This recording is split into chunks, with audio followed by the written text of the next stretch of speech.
Oke, Assalamualaikum warahmatullahi wabarakatuh. Waalaikumsalam warahmatullahi wabarakatuh. Apa kabar semuanya nih? Baik. Alhamdulillah. Semangat, masih semangat? Masih. Tadi sebelumnya ada mata pelajaran apa? Sebelum Bahasa Inggris. Bahasa Inggris dong, baru satu. Indonesia. Terus apa lagi? Informatika. Oh, udah 3 pelajaran? Iya. Wih. Satu pelajaran tuh berapa jam sih? 2. 1 jam itu di sini 40 menit, 40 menit. 80 menit. 80 menit. Oke, sebelumnya saya ucapkan terima kasih untuk teman-teman yang udah mau datang nih pada kegiatan kali ini. Oke, lebih baiknya lagi untuk kelancaran acara atau kegiatan hari ini kita berdoa terlebih dahulu. Boleh salah satu dari kalian memimpin doa siapa?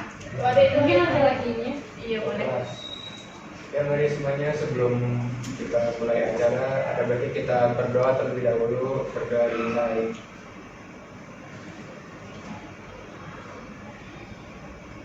Berdoa selesai. Terima kasih Ade telah memimpin doa. Boleh? Ya, nggak apa-apa. Oke, karena kita baru pertama kali ketemu nih, jadi alangkah baiknya kita saling mengenal terlebih dahulu. Mungkin yang pertama saling mengenal itu mulai dari nama ya.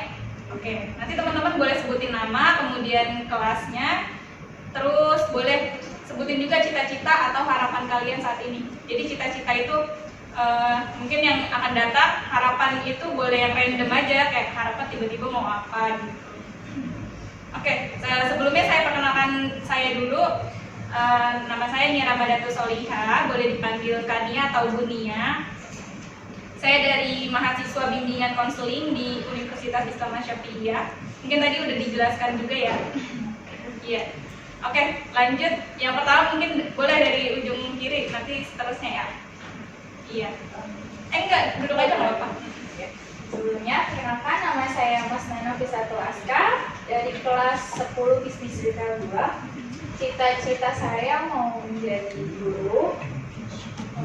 Harapan saya sih ingin membahagiakan kedua orang tua. Oke, lanjut. Sebelumnya, perkenalkan nama saya Desta Putri dari kelas 10 Bisnis Retail 2. Cita-cita saya yaitu menjadi orang kaya biar bisa pergi ngaji ibu saya, bapak saya. Terus harapan saya punya rumah gede. Lanjut. Perkenalkan nama saya Uya Ramadan. Cita-cita saya mungkin jadi dokter. Harapannya menjadi bisa punya rumah. Amin. Perkenalkan nama saya Nauranda Nova dari kelas 10 semester 2. Cita-cita saya mau jadi guru. Terus harapan saya tuh apa yang udah saya rancang tuh lebih. Sebelumnya perkenalkan nama saya Wesika Aska dari kelas 10 2. Cita-cita saya mau jadi orang sukses. Harapan saya jadi orang baik. Ya, sebelum perkenalkan nama saya Dibra Islami dari kelas 10 Distributor 2 atau pemasaran 2. Saya cita-citanya ingin menjadi orang eksklusif atau sukses. Harapan saya biar bisa membagi orang tua. Belajar di masa. Perkenalkan, nama saya Radan Kadetanto Ramadan dari kelas X22. Cita-cita saya akan jadi pembisnis sukses dan harapannya semoga terwujud. Nama saya Sabrina Amanda, cita-cita saya jadi pramugari. Harapan saya buat membagikan ke orang tua. Nama saya Rizka Rayu, cita-cita saya menjadi dokter. Harapannya jadi orang sukses. Nama saya Nalia Rizky Adinda. Cita-cita saya mungkin menjadi guru. Harapan saya bisa bikin universitas negeri sama angkat derajat doang, Pak. Mungkin itu salah satunya ya. Mungkin masih banyak lagi goals-goalsnya. Oke, kayaknya semoga kita berdoa dulu, semoga apa yang tadi kita cita-citakan, kita harapkan itu semuanya tercapai sesuai dengan keinginan kita atau kebaikannya. Oke. Ya, udah masuk ke tahap awal nih. Tapi kayaknya masih tegang ya. Karena udah mulai mungkin ya. dengan action, jadi tegang. Oke, kalau gitu biar nggak kaku, kita ice breaking dulu ya. Ice breaking yang pertama, jadi permainannya itu zap zip zup. Udah ada yang pernah dengar belum? Jadi misalkan aku nunjuk kamu zap, kamu boleh nunjuk siapapun. Yang kedua itu berarti harus nyebut zup. Selanjutnya seperti itu. Zap zip zup, hanya 3 kata ya. Zap zip zup. Kalau misalkan aku mulainya dari zup, berarti zap. Iya. Kalau misalkan dari zip, zup. Iya. Oke. Coba ya kita mulai dulu ya.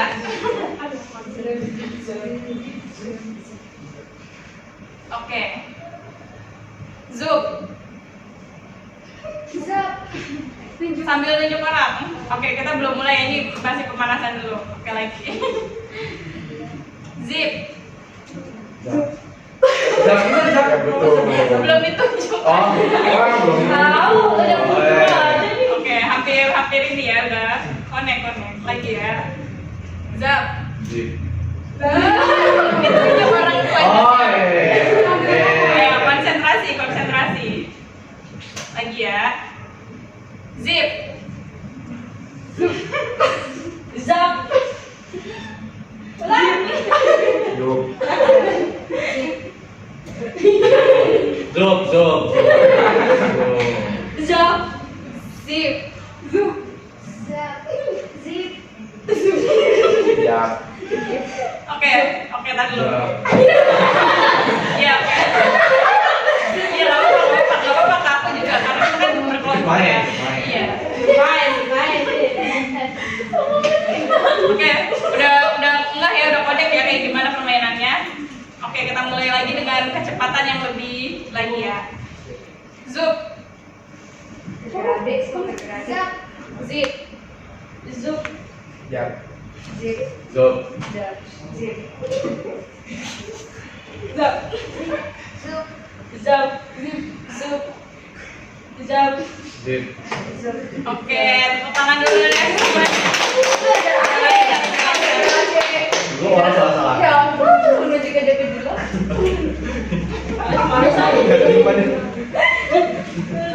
Oke, tadi kan udah ada sedikit gambaran ya bimbingan kelompok. Sebelumnya aku pengen ngasih tahu dulu nih tentang bimbingan kelompok. Ada yang udah tahu sebelumnya bimbingan kelompok dengan yang udah pemaparan sebelumnya?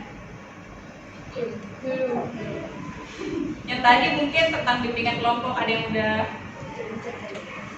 Iya boleh cerita-cerita. Ada lagi? Gimana? Nggak apa pengen aja. Banyak pikiran sama lain. Oh, iya benar. Iya benar. Ada lagi nggak tentang kelompok nih, bimbingan yang namanya di bimbingan nih. Terus dalam keadaan kelompok, ayo siapa nih yang bisa? Membimbing dalam kondisi musyawarah. Iya boleh, bisa. Terus? Ya intinya benar semua yang dibilang teman-teman tadi. Bimbingan kelompok, aku nambahin lagi. Jadi bimbingan kelompok itu bimbingan yang dilakukan secara berkelompok atau bersama-sama dengan melalui dinamika kelompok. Dinamika kelompok itu seperti apa? Jadi nanti teman-teman itu boleh menginstruksi atau memberikan pendapatnya, ide-idenya gitu di dalam bimbingan kelompok ini. Terus nanti bimbingan kelompok ini juga dilaksanakan secara 40 hingga 45 menit. Gimana teman-teman, ada yang keberatan dengan waktu tersebut? Ya, terima kasih. Terus di bimbingan kelompok juga ada tujuannya nih. Tujuannya untuk apa sih? Ada yang udah tahu? Tujuan bimbingan kelompok kira-kira nih dari tadi ada dinamika. Tujuannya itu untuk apa sih? Untuk mencapai kebersamaan. Iya benar. Kebijakan apa? Iya benar. Ada lagi? Iya benar juga. Ya semuanya benar. Untuk lebih jelasnya mungkin bimbingan kelompok ini tujuannya untuk tadi menyelesaikan suatu permasalahan. Jadi nanti kita akan diberikan suatu topik tugas atau tema yaitu tentang empati dan simpati. Di situ kita akan menyelesaikan secara masalah itu secara bersama-sama. Kemudian di dalam bimbingan kelompok itu juga ada asas-asasnya. Yang asas-asas ini dalam bimbingan kelompok ada 3. Yang pertama asas kerahasiaan. Jadi di dalam layanan ini nanti diskusi kita ini tidak boleh sampai ke luar dari bimbingan ini ya. Oke, jadi hanya kita aja yang tahu. Kemudian ada asas keterbukaan. Asas keterbukaan tadi yang mengeluarkan pendapat. Jadi kalian itu harus terbuka mengenai pendapat atau pengalaman pribadi kalian. Selanjutnya ada asas kesukarelaan. Nah, asas kesukarelaan itu kalian nih di sini kan tadi udah menyepakati ya, udah maksudnya mengenai waktu udah sepakat. Sukarela kan nggak ada dipaksa gitu. Iya, alhamdulillah. Oke, selanjutnya di sini jadi bimbingan kelompok itu terdiri dari dua komponen. Yang pertama ada pemimpin kelompok. Pemimpin kelompok ini untuk mengatur atau menjadi jembatan untuk kalian berdiskusi, dan yang kedua itu ada anggota kelompok. Anggota kelompok itu kalian yang akan berpartisipasi dalam kegiatan kelompok ini. Oke, selanjutnya mengenai yang topik yang kita akan selesaikan atau bahas pada kesempatan kali ini, yaitu mengenai empati dan simpati. Gimana kalian, perasaan kalian dengan judul atau tema tersebut? Kalau menurut saya sih bagus aja sih, karena di sini banyak siswa-siswa yang mengalami masalah dan dia suka bercerita kepada temannya gitu lah. Nah, temannya itu pasti harus memiliki rasa empati dan simpati. Iya benar. Nah, saya ngalamin sendiri, ada teman saya ada cerita gitu, ya kita mau beri solusi dan kita berempati kepada dia, membantu kalau selagi kita bisa bantu.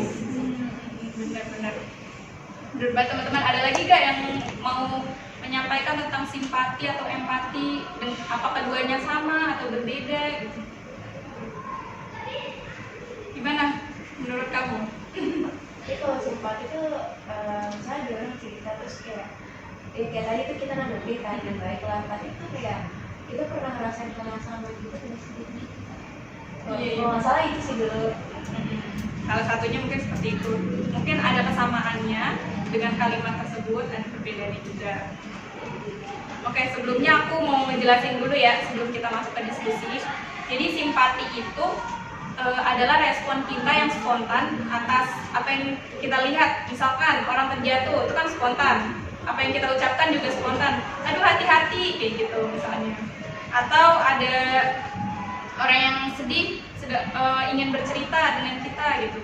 Kita hanya merespon mungkin dengan perasaan juga, tapi tidak lebih untuk merespon perasaannya saja. Jadi misalkan ya udah kamu ya aku tahu misalkan kamu sedih, semangat ya, itu adalah respon spontan atau simpati.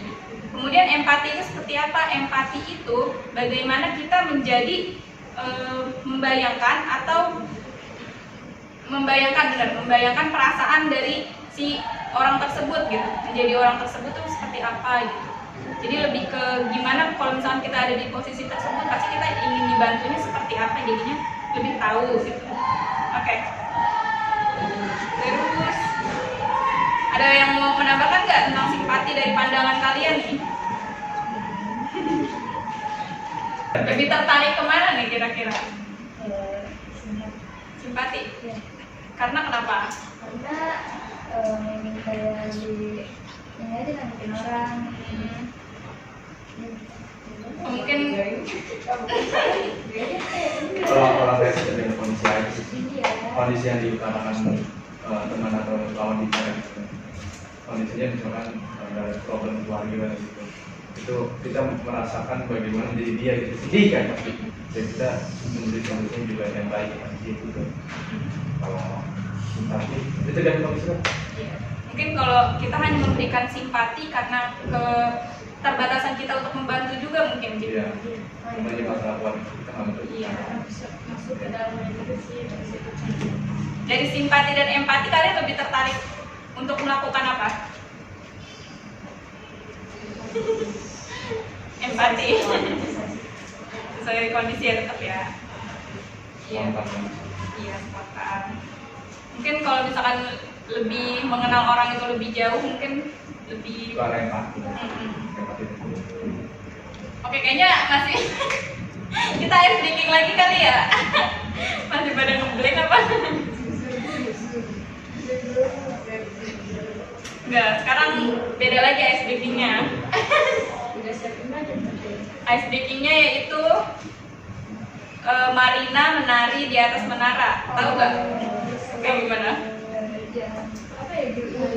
Iya, Marina menari di atas menara.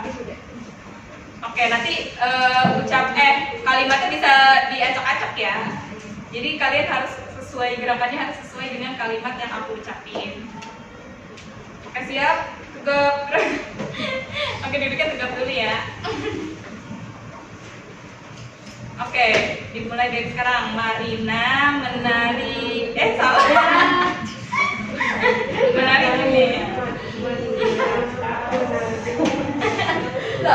Oke, konsentrasi dengan diri kalian masing-masing dan dengar ucapan aku. Marina menari di atas menara. Menari di atas Marina. Oke, konsentrasi. Menari di atas Marina. Menara Marina di atas menari. Oke, lagi. Di atas Marina menara. Menari Marina di atas menari. Oke, tepuk tangan dulu.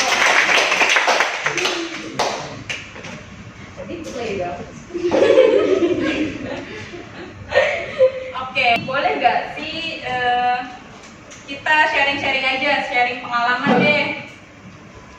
Mungkin pengalaman terburuk atau terbahagia atau sangat teringat. Boleh siapa dulu? Ini deh dia bareng aja cerita. Penulis wapat.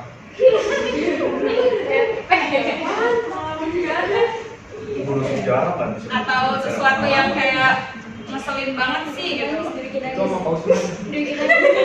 Atau sesuatu yang misalnya orang tuh sebenarnya nggak tahu loh gitu apa yang sebenarnya terjadi, tapi mereka nilainya sebelah mata. Ini nih kemarin nangis. Ya. Aku bingung ngomongin. Bantu dah. Enggak. Kan ya. Bilangnya ya. Gak apa-apa, kayak cerita biasa aja, kayak ada orang Saya tuh kayak punya temen 3 orang, saya 4 orang. Coba tuh. Ya sih 2 orang. Tuh kan. Itu apa? Oke, kita dengerin dulu ya, kita simak. 4 orang. Iya. Terus dari SD nih temenan. Terus pas masuk SMP salah satunya tuh ada yang keluar. Kayak jadi 3 orang gitu. Nah sampai sekarang. Nah kita tuh punya satu ini apa dulu sih? Circle. Bukan kanan. Satu. Pokoknya itu deh ya. Nah itu setiap punya rencana setiap apa namanya puasa tuh kita harus bagi-bagiin makanan kayak orang-orang yang membutuhkan. Sebenarnya sih itu nggak seberapa ya mungkin. Nah jadi di situ kita kayak bisa ngerasain apa yang mereka rasain juga. Sebenarnya kayak nggak bisa makan atau nggak bisa ngapa-ngapain gara-gara nggak punya duit. Nah di situ kita bantuin ya sebisa kita aja sih. Gimana nih teman-teman tanggapannya? Masya Allah. Enggak, kalau misalkan menurut teman-teman, simpati teman-teman gimana terhadap Desti ya? Siapa Desti benar? Desti melakukan hal terpuji, membagikan makanan karena dia empati dia tuh mengarahkan bahwa anak-anak itu sepertinya kelaparan gitu atau kurang terhadap makanan. Kalau kita kayak gitu sih jadi bahan motivasi kita, jadi ibaratnya dia berbuat seperti itu menurut kita untuk berbuat seperti itu juga gitu, memotivasi untuk mereka bisa orang lain gitu. Iya. Ade gimana? Bagus tuh. Iya bagus. Iya itu termasuk juga ke dalam empati ya, langsung turun terhadap apa yang kita lihat gitu. Jadi nggak bilang kasihan doang gitu. Kan kalau kasihan itu maksudnya nggak salah, emang kita kasihan gitu karena mungkin keterbatasan kita untuk membantu juga. Jadi atau empati itu sudah mendalam banget gitu loh. Misalkan kita mungkin sekarang kayak di Gaza, di Palestina nih, kita ngelihatnya kan ya udah hanya memandang apa yang kita pandang aja, itu sebuah simpati. Nah kalau misalnya kita merasakan menjadi dia gimana ya gitu, pasti nggak terbayangkan juga sih. Jadi simpati itu mungkin kita bilang kasihan ya gitu, karena dari pandangan kita melihat dia kasihan, tapi belum tentu yang dia rasain itu mau dikasihani gitu. Nah karena kenapa belum tentu, jadi kita belum mendalami sampai ke empatinya itu. Jadi empatinya siapa tahu dia emang suka berjuang gitu di sana. Ya jadi empati itu apa? Merasakan apa yang sama orang lain.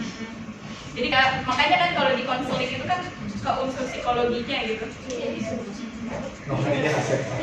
Jadi Ya mungkin kita kan nggak pernah tahu ya di belakangnya dia gimana. Dia juga kan nggak pernah tahu dari belakangnya. Iya. Profesional. Mungkin mudah-mudahan nanti ada hidayah atau ada yang lain. Jadi ya mudah-mudahan kalian yang di sini ya lebih mengerti, karena kan udah tahu nih mengenai empati seperti apa gitu. Jadi lebih tahu misalkan menangani guru seperti itu. Ya udah ngerti lah gitu misalnya. Atau cari tahu kayak Enggak sih ya. Itu kan udah itu ada mungkin kita aja yang ngerti ya, kita nilai dia aja. gimana sih cara numbuhin supaya berempati gitu. Kira-kira Nemuin empati. Mm-mm. Ya biasanya kita harus lihat itu dari dalam diri kita. Iya benar. Tapi itu adalah kayak sesuatu yang bisa dikembangin loh, kayak public speaking, ya. Itu bisa dilatih. Jadi dengan cara mendengarkan, dengan cara memahami, melihat. Enggak, kalau melihat ini hanya spontan, itu bisa ke simpati. Jadi lebih ke dalam lagi empati. Kalau simpati itu dia orang simpati kayak gitu lebih apa? Disuruh banyak main ke ruangan orang aja. Iya, lebih banyak bersosial. Itu bisa latih simpati. Bukan hanya dia yang punya masalah, tapi semua orang yang punya masalah. Iya. Jadi empati itu tidak melihat kayak tadi, melihat kenyataannya saja.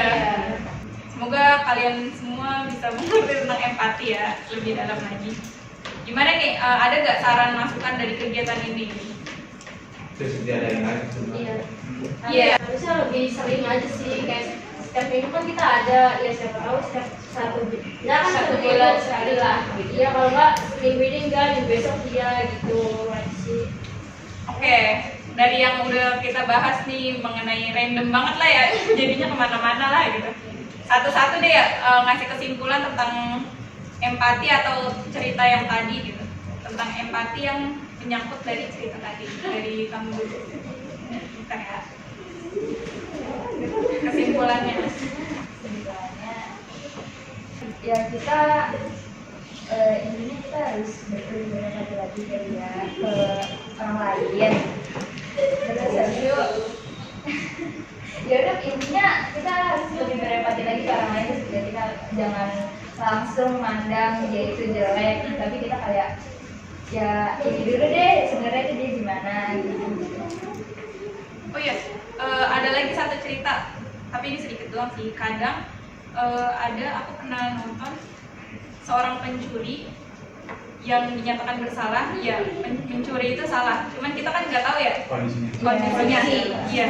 Nah itu empati itu sedalam itu. Jadi kita benar-benar itu kan kesalahan nyata gitu ya. Karena kita nggak tahu dalamnya, mungkin orang hanya menilai lu salah, digebukin. Padahal cuma curi roti aja gitu ya. Kan juga Iya. berarti aku juga ya mungkin dia di jalan ya bayar gitu kan. Padahal itu keadilan. Padahal ya itu salah, cuma kan kayak kalau cuma sebatas Sebenarnya kejadian seperti itu karena dari awal tidak ada ketidakadilan dari awal itu. Ya makanya kita tuh orang sekarang yang korupsi itu tuh perubahan guys. korupsi yang bermiliar-miliar dia bebas. Wah. Mungkin kita Oh, orang-orang kesimpulannya. sekarang kita butuh perubahan. Udah warnanya di sini. Ini jalan udah sudah program. Masih Boleh lanjutin dari cerita yang tadi mungkin. Ya korupsi. atau mau yang lain juga apa-apa. Iya, langsung aja. Kesimpulan dari empati simpati gitu. Kan kalau misalnya apa ya, kalau kayak kemarin kan ada berita kalau misalnya orang beli roti gitu kan dibubuhin akhirnya masih penjara tuh nenek-nenek kenapa gitu masih penjara. Tapi kalau orang-orang yang korupsi itu tinggal ingin uang aja padahal uangnya juga kan masih korupsi ya Indonesia. Terus sifat empati kamu itu kayak gimana? Maksudnya dengan menjelaskan sih Kebijaksanaan. Kamu empati terhadap orang yang mencuri roti itu gimana? Kayak gitu. Kenapa gitu? ya aja sih ya kayak buat makan itu bisa kayak sampai gitu ya minimal jangan diginiin lah nggak perlu dengan kekerasan juga pergi cukup kayak gitu Yang paling ya itu ditanya kayak kenapa bu gitu kan udah gitu akhirnya ya udah tinggal bayar 2000 doang ya Allah tinggal ada yang bayar itu ibu maaf bu gitu bayarnya saya bayar deh kita tinggal lagi 35.000 gitu. Nah ini salah satu bentuk empati. Langsung dengan tindakan. Oke, kamu lanjut. Kesimpulannya. Semuanya apa ya? Empati itu sangat penting ya. Sama karena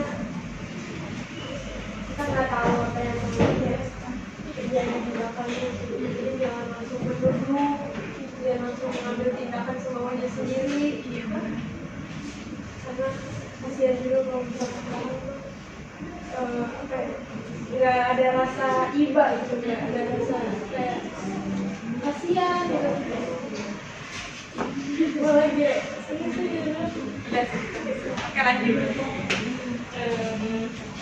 Buat saya sekolah ini harus lebih di apa ya, kayak harus lebih dengar aspirasi dari anak muridnya aja sih supaya lebih berkembang juga. Ya walaupun udah berkembang, ya walaupun berkembang di luar tapi di dalamnya nggak berkembang ya percuma, ngapain? Ya itu aja sih sebenarnya. Belum sejahtera ya Iya, secara ya mental. aja. Kalau sekolahnya dibilang bagus, ya memang bagus sih, tapi di dalamnya itu kebanyakan ya peraturan ya semua sekolah juga punya peraturan. Ya tapi kan semua juga harus punya jalan keluarnya supaya aturan ini tuh nggak terus-terusan terjadi itu apa kayak kesalahannya tuh nggak terus-terusan terjadi, gimana caranya? Oke, lanjut. Kesimpulan dari kamu. Semuanya sih sama yang tadi dibilang Billy. Kalau misalnya itu kata kita ya gantian pulang aja, kan dalamnya juga kan belum tentu di dalamnya itu sama yang kayak di luarnya. Mungkin beliau ini lagi ada masalah keluarga atau masalah yang lainnya, bikin dia bikin kayak gitu, jadi sensi ke kita-kitanya kita juga nggak tahu. Jadi ya dan dari discover dan lihat keluarnya aja, dan covernya aja tapi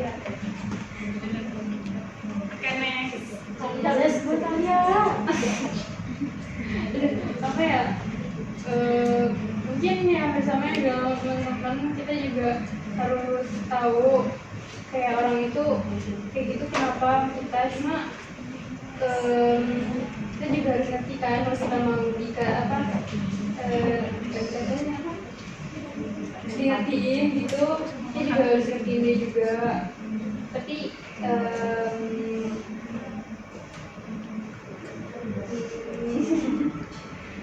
ya itu sih gitu aja kayaknya. Ya Bu, mungkin kalau ibu yang sensi kalau menurutnya itu kita nggak tahu ya masalah pribadinya itu apa, tapi nggak harus disangkut pautin sama masalah sekolah gitu lah, kan dia kan mengajar harus profesional gitu misalnya, masa disangkut-sangkut sama masalah pribadinya, kan kita kan nggak tahu apa murid gitu. Terus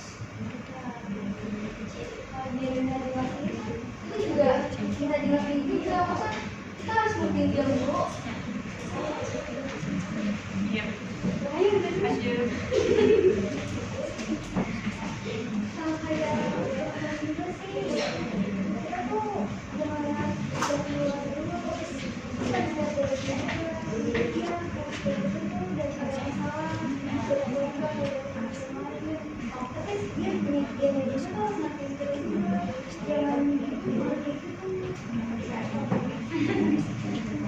ada spesial nih kayaknya kesimpulan dari teman-temannya tadi deh. Tadi nyimak gak teman-temannya? Oh nyimak. Apa katanya? Ada bisa simpati, empati itu kan pandangan subjektif ya, masih dalam bidang moral gitu loh. Mereka bisa berempati, bersimpati gitu. Terus yang jadi masalah simpati itu simpati paling subjektif. Jadi misal kalau kita lihat korban perang Palestina, kalau melihat Islam ya itu mereka pemberontak, mereka nggak ada apa simpati empatinya karena subjektif mereka itu adalah mereka pemberontak. Balik sama kita, kalau bagi kita Israel yang jahat karena mereka yang negara orang gitu loh. Terus juga kalau kalau memandang permasalahan kita kan harus melihat objektif dan subjektifnya. Kalau objektif itu tanpa tendensi, nah, kalau subjektif baru dengan tendensinya apa sih? Intinya kalau ada pencuri, kebenaran itu kan bukan cuma satu sebenarnya, ada majemuk banyak pencuri. Objektifnya adalah mencuri, ada tendensi. Kalau dengan tendensi itu pencuri ini kenapa sih dia mencuri? Siapa tahu yang paling karena kebutuhannya, dia perlu buat makan. Juga kalau menyelesaikan permasalahan itu harus ke intinya, ke akar permasalahan. Kalau mau nangkep ular jangan ekor kepala.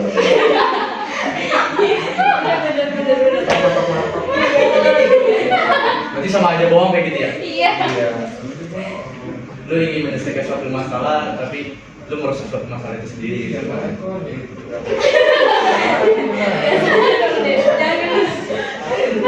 Oke, tadi Ya kalau menurut saya sih benar ya. Jadi orang melihat masalah itu dari objektif, tendensinya. Mengapa dia melakukan seperti itu? Contoh seperti di aturan seperti ini. Kenapa dia bisa misalkan melakukan seperti ini yang menurut dia itu melanggar aturan? Padahal tendensinya adalah kondisi yang tidak terduga. Gitu. Nah, kondisi terduga misalkan kayak hujan gitu, terus karena keterbatasan materi orang tua dan lain sebagainya. Nah itu menurut saya kurang bisa ditingkatkan lagi lah empatinya dalam melihat suatu permasalahan, jangan dari segi subjektif tapi melihat dari segi tendensinya gitu. Oke, kesimpulan dari aku nih ya, aku banyak banget belajar nih dari pandangan kalian. Terus baru belajar juga nih tentang pandangan secara objektif dan subjektif, bener banget. Jadi kenapa kalian di sini kira-kira? Jadi objektif itu pandangan kalian yang mengharapkan guru-guru tuh harusnya seperti ini. Itu kalian berarti masih objektif juga. Mungkin karena sebelumnya kalian diajarkan secara objektif juga ya, tidak dingertiin perasaannya, jadi kalian memandangnya tuh berbalik juga kan secara objektif. Padahal kalau misalkan kalian menanamkan, ya udahlah dari diri kalian dulu ditanamkan dari sudut pandang subjektif untuk berempati tersebut gitu. Jadi misalkan tadi Rizka bilang harusnya dia seperti ini, harusnya dia ngertiin juga kita. Nah berarti itu kita masih objektif, belum subjektif. Kalau misalkan subjektif, balik lagi ke iya, balik lagi ke dia, terus yang mengertiin gimana nih sudut pandang melalui subjektifnya. Jadi kalian gimana nih kalau misalkan dari diri kalian mau ngebales dengan objektif atau dimulai dari diri kalian memandang orang itu harus subjektif? Awalnya adanya keempatian. Dari awalnya ada keempatian, ada kita bisa melihat tendensinya. Iya benar. Kalau tidak ada empati ya berpikirannya objektif aja. Gitu. Mungkin kalau misalkan mengenai kebijakan, mengenai hal apapun itu harus objektif. Mungkin lebih ke kemanusiaannya aja yang subjektifnya. Oke, mungkin kegiatan kita ya gimana nih? Ya semoga kedepannya ada lagi ya kegiatan seperti ini. Oke, saya ucapkan terima kasih banyak untuk teman-teman semua semua ya yang udah menyempatkan waktunya, berbagi ceritanya, kisahnya, emosinya, ilmu-ilmunya. Kita sama-sama menyerap ilmu satu sama lain. Kita akhiri, tadi kan kita awali dengan doa dan kita akhiri dengan doa juga. Boleh dipimpin oleh siapa sekarang? Nadif. Ya, mari semuanya sebelum mengakhiri kegiatan hari ini, semoga ada baiknya buat kita semua, ada hikmahnya bagi yang kita bicarakan atau kita berdoa buat supaya dia terbuka, hati nurani terbuka yang hatinya.